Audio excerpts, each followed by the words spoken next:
mundo ocidental é construído em cima da sabedoria e tradições dos gregos antigos. O que sabemos deles baseia-se em lendas e anedotas. Os gregos são famosos não só por seus guerreiros, atletas e deuses da mitologia, mas pelo panteão de filósofos. Embora não procurassem soluções com aplicações práticas, eles mostraram o mundo com uma abordagem científica.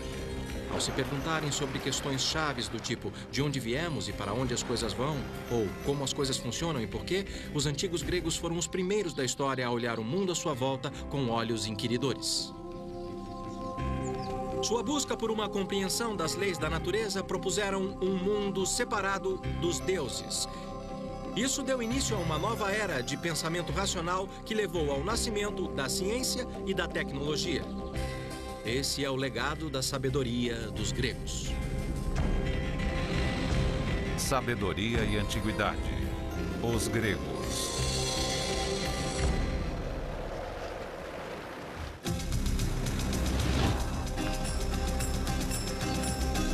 O que hoje é a costa da Turquia já foi o epicentro do mundo grego antigo. Essa região chamada Anatólia foi o berço do Ocidente e o local de nascimento da ciência e tecnologia. O fato de ter acontecido aqui não é nenhuma coincidência. Vários fatores contribuíram para essa primeira visão científica do mundo. Os ancestrais de vários lugares daqui foram os jônios, a tribo grega originária da península do Peloponeso. Os jônios foram expulsos de seus lares por povos navegadores e saqueadores. Sem um lugar para ir, os jônios imigrantes se estabeleceram quase 500 quilômetros a leste, do outro lado do Egeu, que hoje pertence à Turquia moderna. Imagina-se que a migração forçada trouxe um efeito ruim, mas que logo se transformaria em vantagem.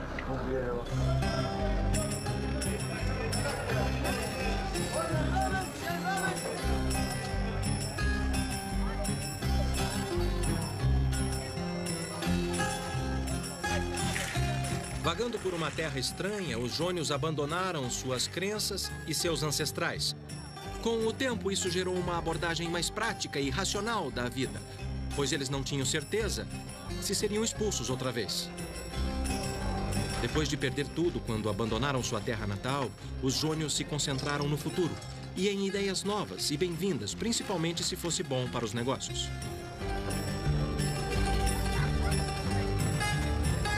Graças à sua localização, comércio e portos, os jônios aproveitavam as ideias de qualquer um, fossem egípcios, babilônios, persas ou mesopotâmios. Quando seus vizinhos, os lídios, inventaram as moedas, os jônios foram os primeiros a usar. E quando os fenícios inventaram o alfabeto, a história teve outra guinada. Agora eles podiam registrar sua língua falada. Até então, o conhecimento era passado oralmente de uma geração para outra e de mestre para aprendiz. Mas com o recém-inventado alfabeto fenício, que os jônios adotaram rapidamente, adquiriram uma ferramenta para registro organizado e coleta de dados. A informação ficou mais disponível e um outro fator contribuiu para o nascimento de uma nova era.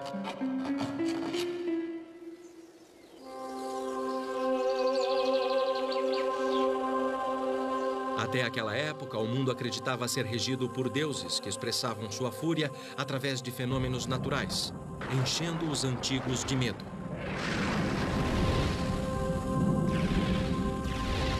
Mas logo os jônios deixaram seus medos e desafiaram os deuses.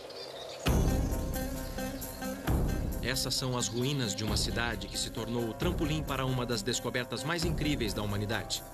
No século VI a.C., aqui era o centro do universo. Essa é a Mileto, a antiga Miletos, local de nascimento da ciência e tecnologia.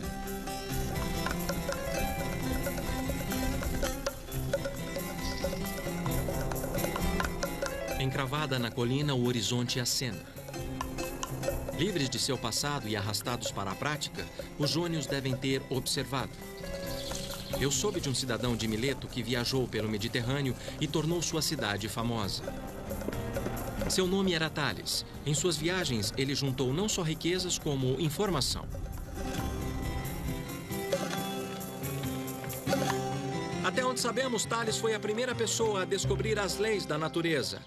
o que fez dele o primeiro cientista e o descobridor das ciências naturais.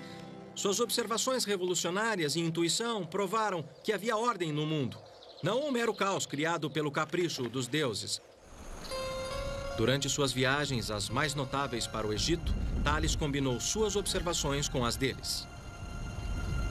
Sua intuição o levou a crer que o homem não estava à mercê dos deuses e que a natureza operava como um mecanismo, uma máquina que seguia suas próprias leis. Leis que tornavam as coisas previsíveis, e Tales era faminto de aprendê-las. Peritos acreditam que ele reuniu dados dos ciclos das estrelas, lua e sol dos antigos egípcios e babilônios.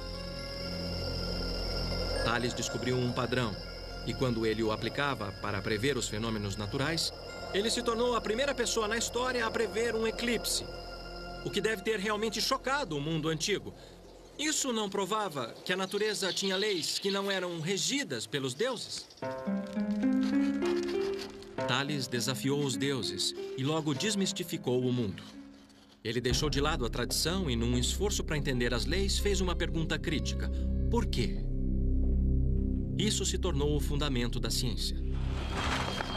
Mas Tales também provou que conhecimento teórico tinha valor prático. Tanto naquela época como hoje, azeitonas e azeite de oliva eram os produtos mais exportados da Jônia. Tales desconcertou seus contemporâneos quando previu uma colheita particularmente abundante, muito antes que alguém pudesse perceber. Fazer isso era tão presunçoso quanto prever o humor dos deuses. E para mostrar que falava sério, Tales comprou todas as prensas de azeitonas da região muito antes da época da colheita. Não sabemos como ele fez isso, mas sua previsão se tornou realidade. Então, todos os fazendeiros tiveram que ir até Tales para prensar a azeitona e receberam sua primeira lição sobre o valor da ciência. Tales estava cercado de linhas e ângulos tradicionais das fazendas ao redor de Mileto. Suas observações e os padrões similares que ele viu em suas viagens podem ter lhe dado a ideia para descrever o mundo em termos sistemáticos e procurar regras que funcionassem em todos os casos. Os métodos de construção dos egípcios e registros antigos relacionando ângulos, triângulos e círculos podem ter motivado Tales a formular suas próprias teorias geométricas. Tales se tornou o pai da geometria. Suas descobertas formam o núcleo da ciência e tecnologia moderna e descrevem as regras básicas do mundo físico.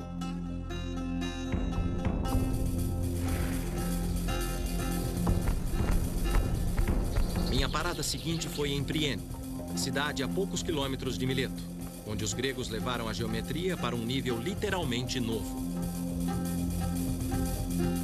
Esta é a obra mais impressionante da engenharia. Eu não acredito que alguém quisesse construir uma cidade em uma colina. Nem mesmo hoje, mas para os jônios que não tinham gruas ou maquinários para cortar a pedra, ela parece o exemplo perfeito de como eles usaram a geometria para impor ordem em seu mundo.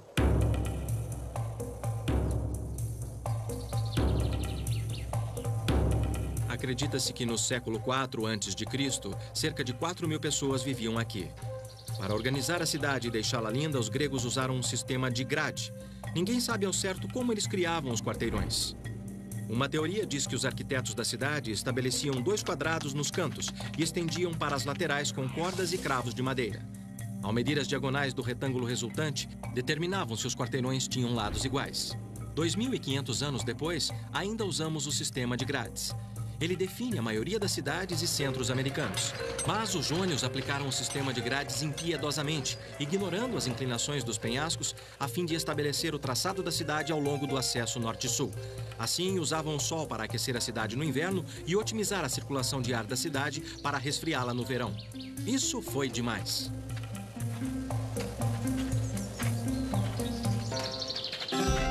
Ao perambular pelas ruínas antigas e colunas quebradas, eu fiquei maravilhado com sua perfeição. Na busca pelas regras básicas da natureza, os gregos antigos descobriram o cosmos. Cosmos é uma palavra grega e sinônima para ordem e beleza. O que para nós é maravilhoso, para os gregos era cósmico. Para seguir o trajeto da ciência e tecnologia até seu próximo marco, eu atravessei o Egeu para visitar outro local inovador, onde uma antiguidade foi considerada uma maravilha do mundo. Ela teria sido impossível sem a aplicação da geometria. Com Tales começou uma nova era, na qual os gregos substituíram o mito e o dogma tradicional por uma abordagem crítica, fazendo a pergunta por quê. A observação se tornou mais poderosa que o mito, e a aplicação da regra, o teste final. Agora eu estou na Grécia moderna, na ilha de Samos, uma das ilhas mais prósperas do mar Egeu. A antiga Samos tinha uma economia emergente, nutrida pelo mar. Na cidade antiga de Tagane, agora chamada de Pitagório, devido a um de seus habitantes mais famosos, a questão de armazenamento de água potável suficiente para os cidadãos inspirou uma das maravilhas do mundo antigo. Ela fica embaixo dessa montanha. Acreditem ou não, eles usaram a geometria para construir túnel. Eu estou no túnel Eupalinos, chamado assim em homenagem a um engenheiro que o projetou. Por volta de 522 a.C., os antigos o cavaram através do Monte Castro. A água era trazida de uma nascente até a entrada norte do túnel. Com cerca de 2 metros de diâmetro, ele percorre um trajeto de 1000 metros através de calcário puro. Mas o interessante é que ele foi cavado dos 2 lados. Você pode não achar nada demais, mas foi fantástico as 2 partes se encontrarem no meio. Um pouco mais à frente fica o ponto onde as 2 metades do túnel se encontram. Infelizmente, nenhum registro sobreviveu para mostrar como Eupalinos fez. Hoje, a maioria dos cientistas concorda com as teorias de Herão da Alexandria, que viveu no século II a.C. Ali, Herão descreve como Eupalinos fez. Os engenheiros antigos mediram a distância em volta do Monte Castro usando ângulos retos. Ou a distância leste menos a distância oeste era igual a um lado de um triângulo retângulo. A soma das distâncias norte e sul era igual ao segundo lado. E a linha ligando os 2 lados era igual ao trajeto proposto do túnel. Ao estabelecer 2 triângulos menores alinhados em cada entrada, Herão acreditava que eles usavam marcadores para manter o trajeto do túnel. Infelizmente, o trecho do meio do túnel, onde as 2 partes se encontram, está fechado por medo de um desabamento. Mas me disseram que a precisão das medidas é espantosa. O desvio é de apenas 90 centímetros na vertical e 6 metros na horizontal.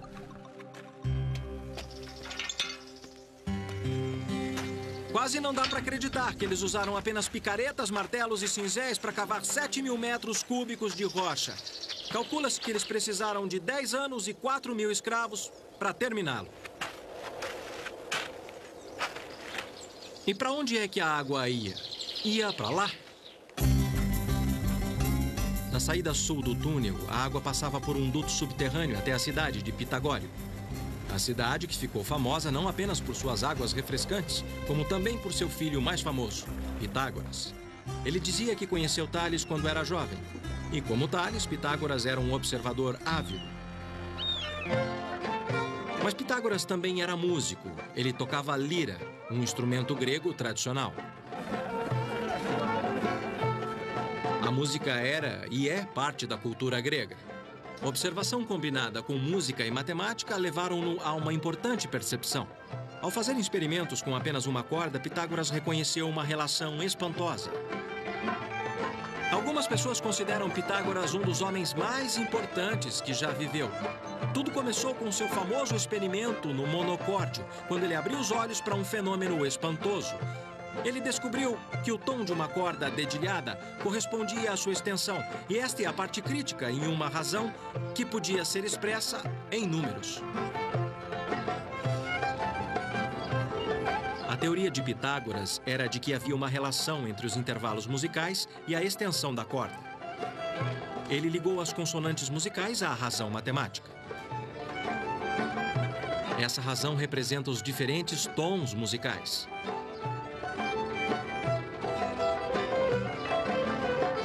Dedilhar uma corda produz um tom. Ao dividir o comprimento da corda pela metade, pressionando a corda no traste de metal, a frequência do som é dobrada e a nota produzida é 1/8 acima. A razão da oitava é, então, 1/2. Pitágoras acreditava que a ordem matemática aplicada à música era um exemplo do princípio numérico que fundamentava o universo. Para Pitágoras, o número era uma quantidade física descoberta por experimento. A ideia de cosmos era ordem e harmonia, usando proporções expressas em números matemáticos. Pitágoras acreditava nisso, e muitos concordavam com ele, inclusive Einstein. O experimento com o monocórdio alimentou a crença entre os cientistas antigos que havia uma regra fundamental para tudo. O pensamento de Pitágoras sobre a harmonia ia além do cosmos. A beleza estava em todo lugar, e ele buscava harmonia nos princípios básicos da vida cotidiana. Em suas escolas por toda a Grécia, Pitágoras dava seminários de harmonia interior, seguindo a teoria de uma mente sã em um corpo são. Inspirado por Pitágoras, fiquei intrigado com o começo da medicina ocidental como ciência, outra área que os antigos gregos mostraram o caminho. Isso significava uma visita ao Peloponeso, o primeiro lar dos jônios, hoje a 1 hora de avião de Samos. Asclépio, antigo deus da medicina, era o ponto central de um culto que varreu toda a Grécia no século V a.C. Quase todas as cidades tinham um santuário de Asclépio dedicado à saúde de seus cidadãos. O renomado centro de cura que visitei em Epidauro foi o maior de todos. Ele era famoso por suas curas. Se você fosse deficiente, cego ou sofresse dos rins, este era o lugar para visitar. Evidências mostram que sacrifícios, orações, repouso, dieta, água limpa e ar fresco eram as principais receitas. Para mim, parece bom. Os santuários de Asclépio se tornaram os precursores das clínicas de saúde. Mas os gregos antigos também foram pioneiros na cura pelo poder da mente. Os Asclepíades eram populares por suas práticas psicanalíticas. Uma visita a Epidauro era para os gregos o que é um sofá de analista para nós. Esse teatro em Epidauro era um lugar famoso por aliviar a ansiedade. Seu tamanho já mostra o quanto o culto asclepíade da medicina alternativa era popular. Com 15 mil assentos, ele era quase do tamanho do Teatro de Atenas, que na época era o maior da Grécia Antiga. Ir ao teatro fazia parte da cura. Segundo os gregos antigos, pôr para fora suas emoções através de uma apresentação teatral tinha um efeito purificador. O teatro era mais que um lugar de entretenimento. Era um lugar de catarse. Estou 22 metros acima do palco e posso ouvir o som de um alfinete caindo, ou um fósforo riscado. A descoberta de como o som viaja influenciou o design do teatro. Funciona assim. Construído na encosta de uma colina, 55 fileiras de bancos inclinados são dispostos num semicírculo perfeito de 53 metros. Já que as ondas sonoras viajam em um movimento circular como as ondas na água, elas se irradiam de forma simétrica fora do palco. As ondas iniciais intensificam as outras conforme refletem da estrutura de pedra. Essa capacidade excepcional de reforçar o som explica a proeza da acústica superior. Seja explorando a psique humana ou construindo um teatro, os gregos antigos buscaram transformar as abstrações da natureza em regras que podiam guiar suas vidas. A dieta era uma grande preocupação, pelo menos nas classes elevadas. Essa era a fórmula de saúde de Hipócrates. Pessoas gordas ou que queriam emagrecer deviam fazer esforço com o estômago vazio e depois comer alimento nutritivo logo após o exercício. Devia fazer uma refeição por dia, não se lavar e dormir em sofá duro. E a recomendação mais espantosa era caminhar nu tanto quanto possível. Aqueles que queriam ganhar peso deveriam fazer o contrário. Era a sabedoria da antiguidade. Falar o quê? Atenas ecoa as conquistas de seus antigos fundadores como nenhuma outra cidade. Aqui, os atenienses antigos construíram seus templos mais sagrados, dando forma aos deuses, criando lares de pedra para eles. Enquanto apreciamos sua beleza exterior, os gregos antigos entenderam que a beleza tinha uma fórmula básica. Eles sabiam que o segredo da beleza era a proporção, que as gerações posteriores chamariam de seções douradas. Em outras palavras, uma linha reta é dividida em 2 segmentos diferentes para que a razão de toda a linha seja tanto para o segmento maior quanto para o segmento menor. Essa subdivisão é chamada de seção dourada. A mesma razão pode ser usada para criar um retângulo, como também um espiral natural, quando a porção de um ciclo é inscrito em cada seção do triângulo dourado. Para muitos, o espiral dourado reflete um padrão na natureza. A percepção das razões dos gregos levaram a uma das maiores conquistas arquitetônicas do mundo antigo. O Partenon foi lendário até mesmo na antiguidade.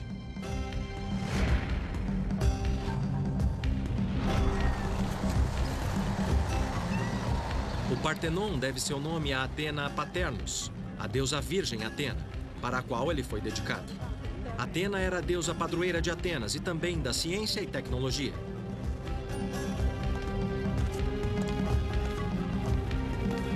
Os antigos construtores não usaram nem argamassa nem cimento. Essas colunas gigantes suportam lintéis maciços, fixos por grampos de metal inovadores. Discutível, a razão dourada torna sua estética tão impressionante que o Partenon é um modelo até mesmo para projetos arquitetônicos modernos. Embora o templo seja considerado um ícone de perfeição, eu soube que os arquitetos e construtores ajustaram o projeto para garantir a impressão de perfeição e não correr riscos. Da observação, os antigos sabiam que uma coluna do mesmo comprimento, de cima para baixo, parecia mais estreita em cima. Para fazer com que as colunas parecessem perfeitas, eles as afinavam. Usando truques como esses, eles garantiam que o templo parecesse totalmente perfeito. Só um perito podia perceber a ilusão. O professor Tessos Tanulas, chefe de restauração arquitetônica, concordou em me mostrar alguns dos segredos de seus projetos, tais como as escadas, que eram propositalmente mais espessas no meio. Eles temiam que, se tivesse uma linha reta para a base da escada, daria a impressão que ela estava afundando com todo o peso acima. Você está falando de uma ilusão de ótica? É, ilusão de ótica. Também, parece que eles pensaram em cada parte arquitetônica da construção, respondendo como uma criatura viva. Então, com todo o peso da superestrutura, a coluna tem um abaulamento para representar a pressão de cima. Entendi. Em outros casos, embora a parte de cima, toda a superestrutura, o entablamento, como chamamos, esteja inclinado para dentro, seguindo a mesma redução de cima, o que dá mais estabilidade ao volume da construção. Cada fase dos frisos são ornamentos dos membros arquitetônicos, que estão inclinados para fora para que o desenho pintado pudesse ser visto de baixo.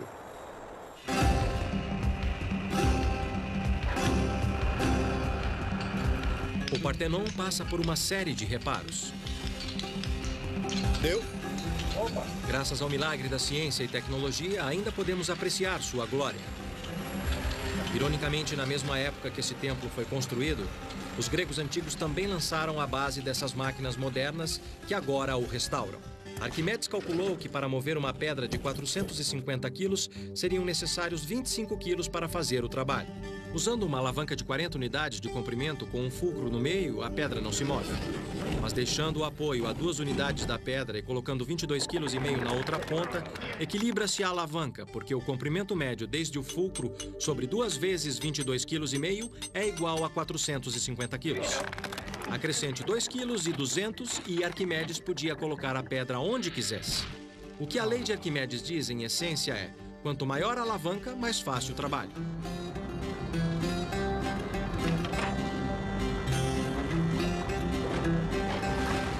Gruas, polias, roldanas e roscas operam sob o princípio da alavanca. O que Arquimedes descreveu foi a lei da mecânica. De fato, instalações como Pireus e outros portos do mundo que dependem de máquinas têm uma dívida imensa com sua percepção. Arquimedes era considerado o Einstein e o Edison do mundo antigo. Ele se tornou lendário porque inspirou o design das máquinas mais complexas. Como exatamente os gregos antigos vieram a entender os princípios da mecânica e da física, é um mistério que os pesquisadores modernos tentam descobrir até hoje. Em Atenas, eu visitei a 2ª Conferência Internacional de Tecnologia Grega Antiga no Museu de Guerra, onde cientistas e pesquisadores de todo o mundo trocavam suas últimas descobertas. Todos buscando mais pistas, assim como eu. Posso pegar? Sim, sim. Vou tentar bombear. Está claro que muitas máquinas antigas operavam pelo princípio da alavanca. Como essa bomba do século III a.C. de Ctésibio, o pai da pneumática. É uma bomba bem potente, hein? Nesse distribuidor de água sagrada, um ponto pivô substituiu o fulcro, mostrando como os inventores antigos começaram a criar dispositivos mais complexos.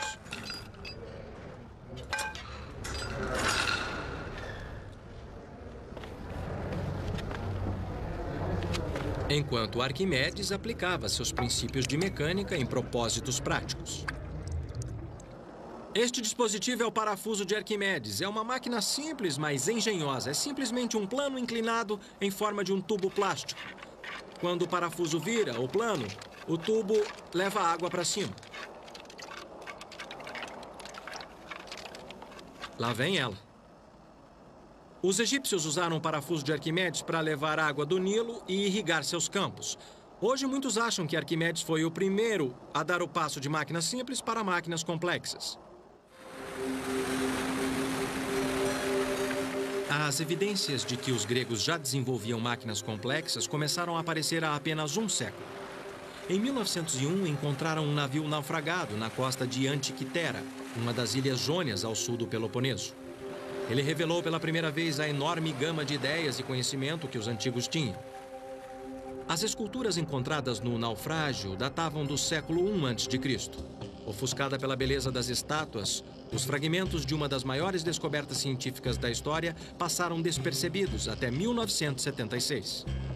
Essa peça amorfa estava coberta de vegetação marinha, mas radiografias feitas em 1993 revelaram uma engrenagem complexa por dentro. Com um mecanismo tão velho assim, foi uma surpresa encontrar engrenagens. Pensava-se que elas tivessem sido inventadas 1.500 anos depois. Logo, essa peça de aparência insignificante é um dos maiores achados tecnológicos. Corroída e esfarelando depois de ficar submersa em água salgada por 2.000 anos, sua corda e engrenagens apresentaram perguntas intrigantes aos cientistas. Em qualquer lugar do céu... Um desses cientistas é Michael Wright, pesquisador britânico que construiu uma réplica que ele apresentou nessa conferência. Esta é uma máquina extraordinária e complicada. O que ela faz? Bom, na minha opinião, é um planetário. Lembre-se de que era uma época em que as pessoas pensavam que a Terra era o centro do universo. Ela mostra o lugar do Sol, da Lua e 5 planetas que eles conheciam no céu. E a parte de cima contém informação adicional útil, como a contagem de anos. Entendi. É tão complicado quanto parece. Quantas engrenagens tem aí? Quantas partes móveis ele tem? Chega a centenas. Na verdade, eu coloquei 76 engrenagens aqui dentro. 76 engrenagens? E essa é uma réplica exata do original? No original, eu encontrei 31 engrenagens. Tá. Mas você deve entender que, para funcionar, para ter sentido, é preciso acrescentar muito mais. Tá certo. Porque está muito estragado. Entendi. Você desmontou pra gente e tá tudo espalhado na mesa. Então eu tenho certeza que você vai odiar a pergunta, mas podemos vê-lo funcionando? Sim. Você verá como funciona conforme eu monto todas as peças. Eu vou montar para você. Levou quase 20 minutos para montar tudo. Mas foi emocionante ver um instrumento de 2.000 anos funcionando. E isso aqui? Esta é a Lua, que temos que ajustar. Tá. Mas o Sol e a Lua estão juntos agora, então deve ser a Lua nova. Devemos ver a Lua preta assim. Desse jeito. Eu posso? Por favor, pode sim. À vontade. Eu adorei o mecanismo da Lua. Que maravilha. Aqui a Lua está se movendo rápido. E sua fase aparece aqui. Aqui está o ponteiro do Sol. Abaixo do ponteiro do Sol está o ponteiro do dia, funcionando com um calendário. Eles andam quase juntos, mas às vezes um na frente do outro. E aqui está Mercúrio na frente do Sol. Esse é o ponteiro de Mercúrio. Aqui vem Vênus, embaixo do ponteiro do Sol. Aí. Tá. E aqui temos Marte, Júpiter e Saturno vindo juntos. É um dia muito especial.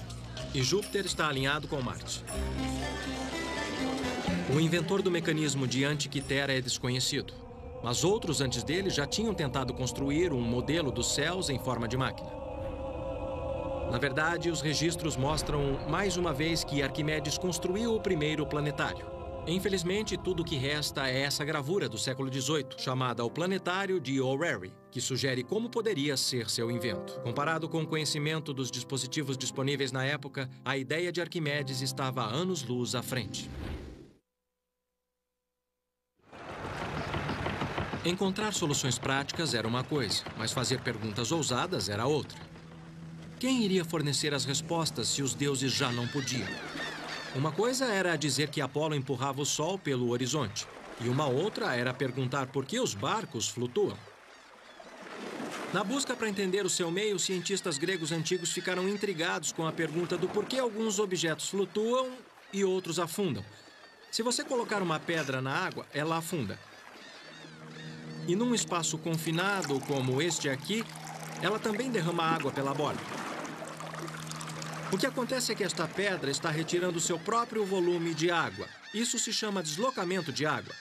Mas se você colocar um toco de madeira na água, ele flutua. Ele também desloca a água, mas não afunda. Então, o que acontece aqui? O toco e um barco flutuam pela mesma razão. Embora os navios modernos sejam feitos de materiais pesados como aço e concreto, eles flutuam, desde que pesem menos que a água que eles deslocaram. O ar dentro do casco do navio ajuda a diminuir o peso do navio comparado com o volume de água que ele desloca. Esse efeito é chamado de flutuabilidade. Dizem que quando Arquimedes compreendeu o princípio do deslocamento da água, ele saiu correndo pelas ruas gritando Eureka, que significa descobrir. Mas seu legado foi bem maior que isso. Embora Arquimedes tenha nos dado os princípios fundamentais de onde a tecnologia moderna é derivada, outra invenção grega foi recentemente ressuscitada e testada depois de ficar perdida milhares de anos no mar. Era uma trireme, barco de guerra famoso por sua velocidade e impacto letal. Navios como esse se tornaram um orgulho da marinha grega antiga e o terror do mar Mediterrâneo. Tudo o que sabemos a respeito de triremes vem do dramaturgo Ésquilo, fundador da tragédia grega. Como testemunha ocular, ele nos conta das triremes derrotando os invasores persas na Batalha de Salamina, apesar destes estarem em número maior. Jamais uma peça original de trireme foi encontrada, o que dirá um barco inteiro. Tudo o que restou foi o drama que Ésquilo escreveu, até que os arqueólogos descobriram galpões de triremes antigas. Podemos colocar 170 homens remadores. Marquei uma visita ao almirante Iohannis Koliniatis, que passou 5 anos juntando as pistas para reconstruir esse lendário navio de guerra grego. Eu queria saber como descobriu o comprimento das triremes. Vamos começar com o comprimento. Sabemos o comprimento do galpão, onde as triremes eram mantidas. E o seu comprimento não podia ser maior que o comprimento do galpão, que é de aproximadamente 33 metros. Entendi. Os galpões também indicaram que a largura devia ser de 4 metros. E a geografia da Grécia forneceu outra pista. Considerando que as triremes ancoravam em praias, o calado não podia ter mais de 1,20 m. A experiência prática obtida durante o processo de reconstrução e os registros históricos ajudaram a formar o retrato de como esse lendário navio de guerra devia ser. Que tipo de madeira vocês usaram para fazer o barco? O casco é feito de madeira de pinho. E alguns lugares especiais são de carvalho. Das florestas da Ática, que eram cheias de pinheiros na época. Tá certo. Madeira de pinho e uma quilha rasa tornavam a trireme rápida e ágil, permitindo aos antigos deslizar sobre a água quase como um hidrofólio.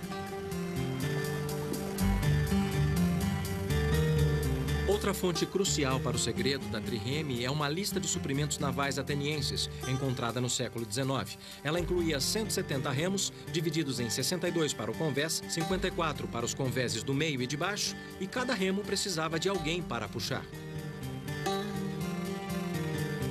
Parece que era muita gente num lugar apertado. Será que eu posso remar para ver? Sim, por que posso? Não? Vamos remar. Vamos lá.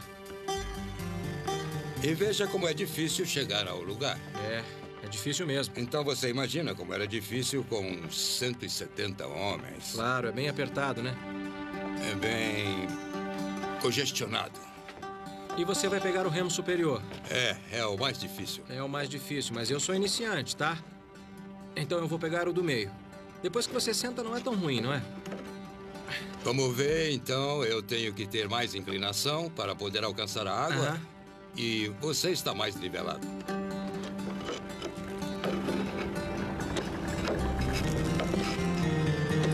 E eu faço muito mais força. Presume-se que funcionava assim. A trireme tinha 3 bancos de remadores, daí o nome. Cada remador tocava na água num ângulo diferente. O mestre da galé mantinha o ritmo dos remos para fazer com que todos remassem juntos e, ao seu sinal, a trireme podia acelerar como um carro com motor envenenado.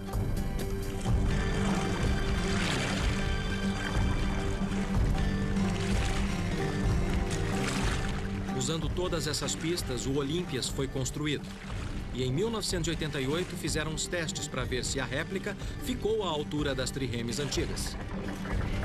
Uma tripulação de atletas e remadores profissionais foi treinada e entrou nas águas do Egeu. Nos testes, quanto tempo levou do arranque até a velocidade máxima? No arranque, durante o teste com a réplica, nós levamos 37 segundos. E qual foi a velocidade máxima que conseguiram atingir com uma tripulação treinada e todos os remos em força total? A partir de dados históricos, soubemos que a velocidade máxima devia ser em torno de 8 nós e meio. E isso também foi provado durante os testes que fizemos com a réplica. A nossa tripulação foi capaz de manter essa velocidade por aproximadamente meio minuto. Depois, eles já não tinham mais força para manter aí já ficaram essa exaustos. velocidade. Conforme o teste mostrou, a resistência da marinha grega permanece lendária. Mantendo uma velocidade de 7 nós e meio, que equivale a 14 km por hora, parece mais lendária que realista. Mas, por outro lado, esses eram navios de guerra, e sua velocidade era uma questão de vida ou morte. Mais velocidade significava maior impacto, e velocidade era crucial para a principal arma da trireme, o esporão de bronze. Forjado por ferreiros gregos antigos, ele era usado para partir os barcos inimigos ao meio. Era feito de bronze e era a arma principal. E o esporão exercia uma força no barco inimigo na ordem de 65 toneladas. Então, toda essa força, 65 toneladas, eram concentradas nesse ponto. Isso mesmo. Velocidade e agilidade fizeram da trireme uma arma devastadora. E dos gregos, os mestres do mar. A vitória no mar era reforçada pela engenhosidade em terra. Havia outra inovação grega antiga, que fornecia uma força avassaladora por terra. O mar Mediterrâneo trouxe prosperidade para os gregos antigos, mas também trouxe conflito. Quando um povoamento grego do outro lado do Mediterrâneo ficava em perigo, a distribuição de frotas de trireme era crucial para a manutenção do controle. Eu soube que parte dessa solução inovadora sobreviveu. Para chegar a esse local, eu andei 7 quilômetros pelo canal de Corinto construído no século XIX. Ele corta uma faixa de terra que divide o continente grego e a península do Peloponeso. Os antigos chamavam esse istmo de Corinto dos Mares Gêmeos. A ideia para um canal nesse ponto estratégico tem mais de 2000 anos.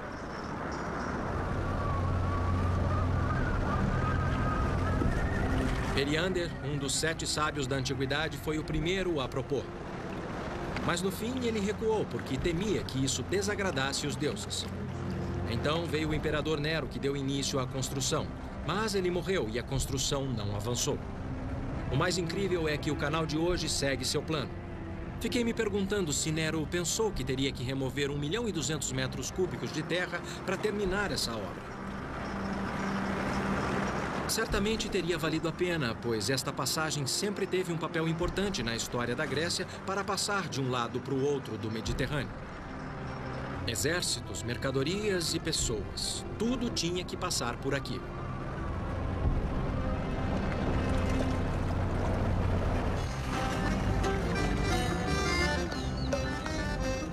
E foi lá atrás, no século VI a.C., que o tirano de Corinto, Periander, construiu o Diolcos em vez de um canal. Pouco restou, mas registros antigos descrevem como um par de trilhos encravados em uma estrada pavimentada paralela ao canal moderno. Se você estivesse aqui há cerca de 2000 anos, você poderia ver 170 homens, cada um carregando o seu remo, marchando pelo istmo. Enquanto isso, a trireme era arrastada por terra por este caminho aqui. O Diolcos servia como atalho.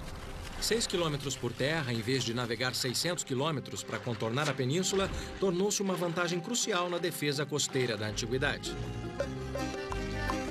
Eu examinei os sulcos profundos nos trechos que restaram do Diolcos. Frequentemente chamado de a primeira estrada de ferro do mundo, não se sabe exatamente como os trilhos eram usados.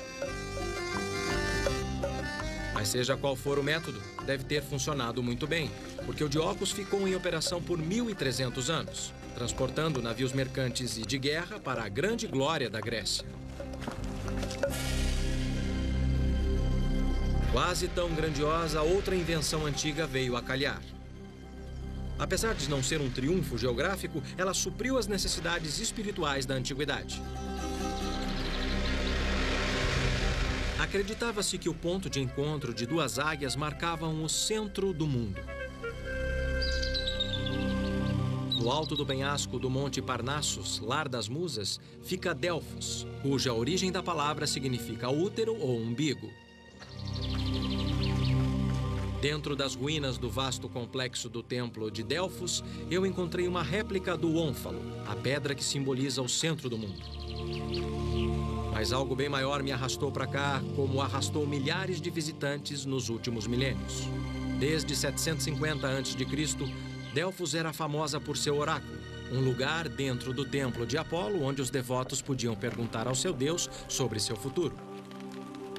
As perguntas eram respondidas pelos sacerdotes que interpretavam as respostas de uma mulher através da qual Apolo falava. Para surpresa, a pesquisa moderna revelou como a previsão em Delfos se baseava em método científico. Poucos sabem que os sacerdotes de Delfos contavam com dados e conhecimento concreto. Fragmentos de informação sobre costumes estrangeiros, políticos e até do clima eram organizados numa espécie de conselho interdisciplinar com 90 sacerdotes. Eles eram as pessoas mais bem informadas da antiguidade e, com tempo suficiente, davam uma resposta elaborada sobre qualquer coisa. As respostas eram ambíguas, mas plausíveis, e com um pouco de detalhes jogados aqui e ali, se tornavam muito inspiradoras. Guerreiros e reis como Alexandre o Grande vinham aqui em busca de um sinal, uma indicação dos deuses sobre o destino da nação. Hoje sabemos que eles estavam em boas mãos. Os sacerdotes de Delfos entravam em contato com informantes e outros sacerdotes do Antigo Mundo. Eles chegaram a estabelecer o que hoje chamaríamos de a primeira central de inteligência de dados. Eles podem ter usado ainda estatísticas e cálculos. Métodos similares aos aplicados em Delfos estão em uso até hoje.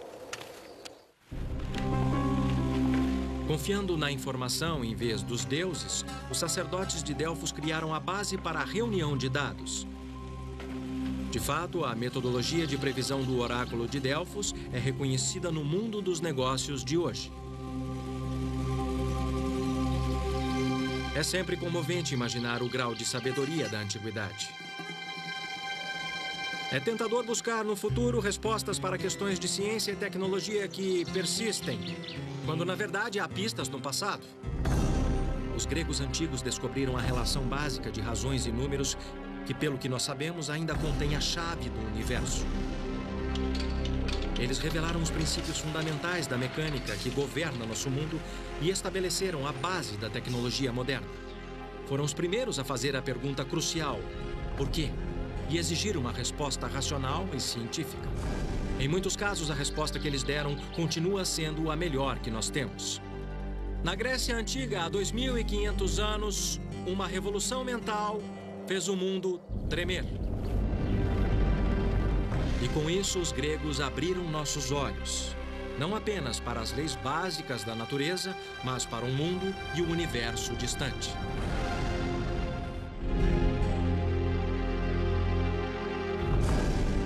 Versão brasileira, DPN Santos.